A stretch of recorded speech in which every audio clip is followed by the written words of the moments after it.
Hello there. Today I wanted to talk about a wine I have a wine from a winery I have a certain affection for.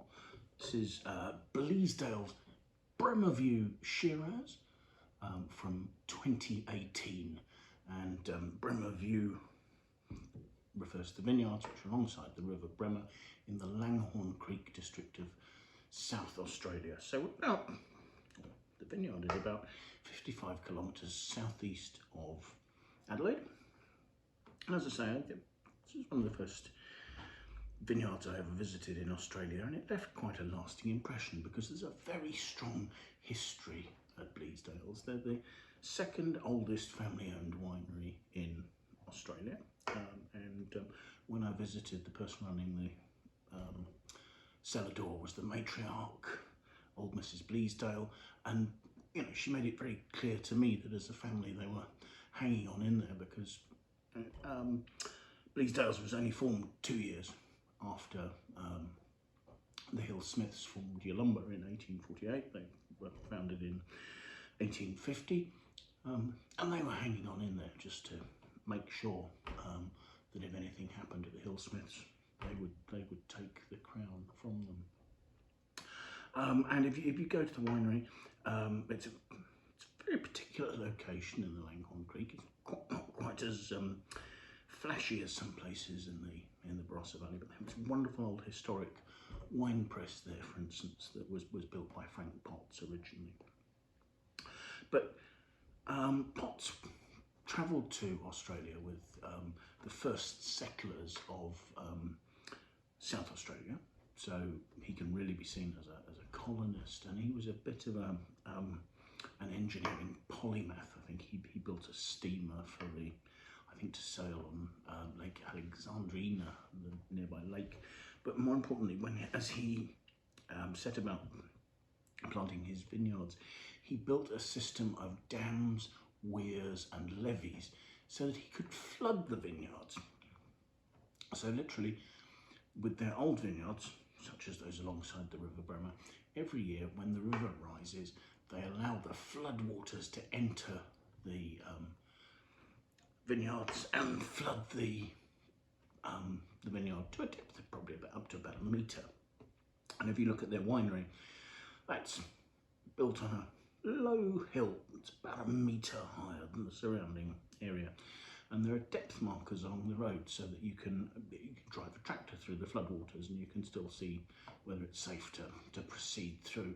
So this is quite an unusual system of flood irrigation. I mean, generally people aren't quite that extreme, but this happens once a year, and that's sufficient to charge the ground with enough water to last throughout the year.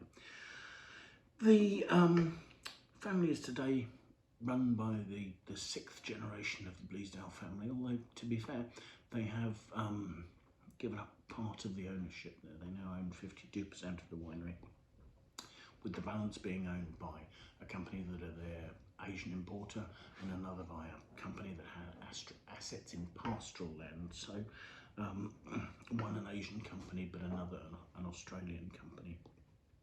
And all that was inward investment. So they're a company that are well set for the future. They've got about 20 hectares of their own vines. And one of the things about Langhorne Creek is you don't see it so much because actually it's such a good option for blending. I mean, for years, large amounts of Langhorne Creek wine have been going into Wolf Bless's wines, and they simply bear the South Australia label, and therefore you don't know that there's the Langhorne Creek fruit in there, but it has this distinctive earthiness and structure with lovely rich black fruit and spice that make it a lovely blending element to be the core of Shirazes and Shiraz Cabernet blends. This particular wine, I mean, the way it's made, very traditional indeed, in 9-ton open fermenters. The fruit is largely destemmed.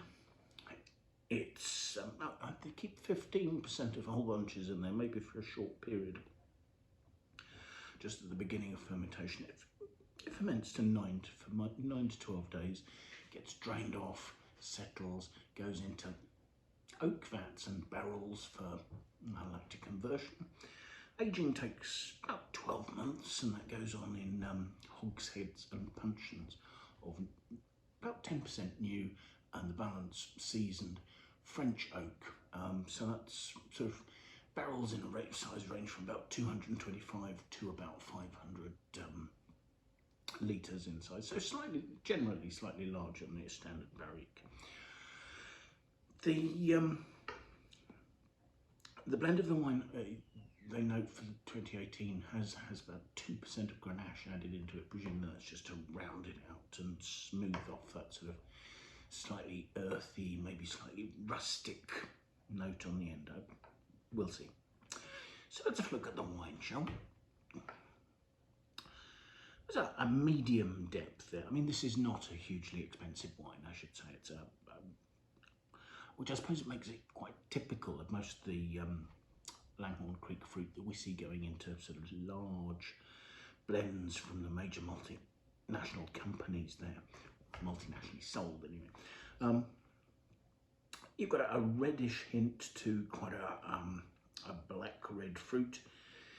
There are some quite heavy tears being shown on the glass. The wine says it's 14% alcohol. I can well believe that.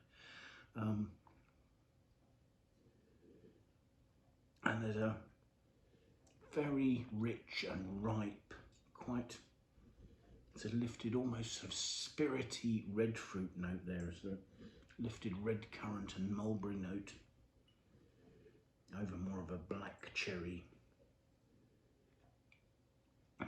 Perhaps a touch of black currant, a sort of juiciness coming through there as well. So let's taste it.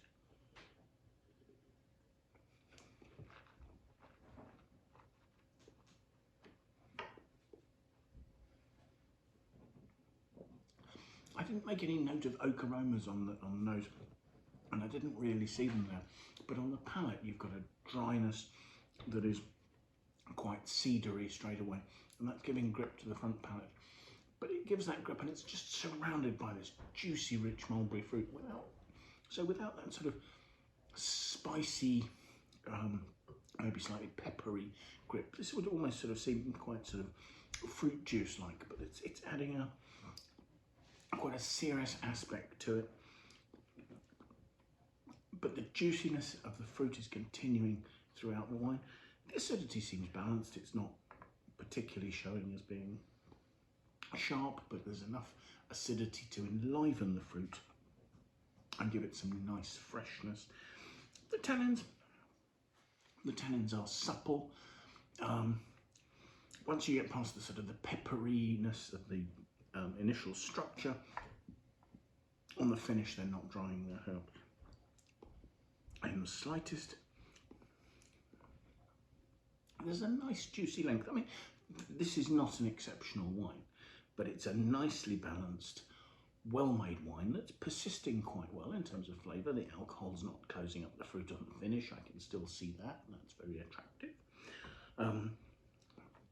And those spicy notes are showing again on the finish. But there's maybe slightly more sweet spice, more sort of cedar and cinnamon notes, perhaps a hint of vanilla. Texture-wise, I should probably have talked about a sort of a chocolatey texture on the mid-palate, because those tannins, as I say, they're supple, but they're also very fine. I think it's a lovely wine. I mean, they suggest this could be aged till 2006. I'm sure you could probably keep it a little longer than that if you wanted to, but it's absolutely perfect to drink now. So, with rich food, if you're looking for an easy drinking, medium-bodied red that has some nice balance, a little bit of character, shows you where it's from. I actually think that the 2018 Bremerview Shiraz from Bleasdales, a really nice buy. So thank you very much for watching. I hope you've enjoyed the video. Do please follow us on YouTube. Do like and share. Leave your comments. We'd love to hear from you. And I hope we'll see you again soon. Bye now.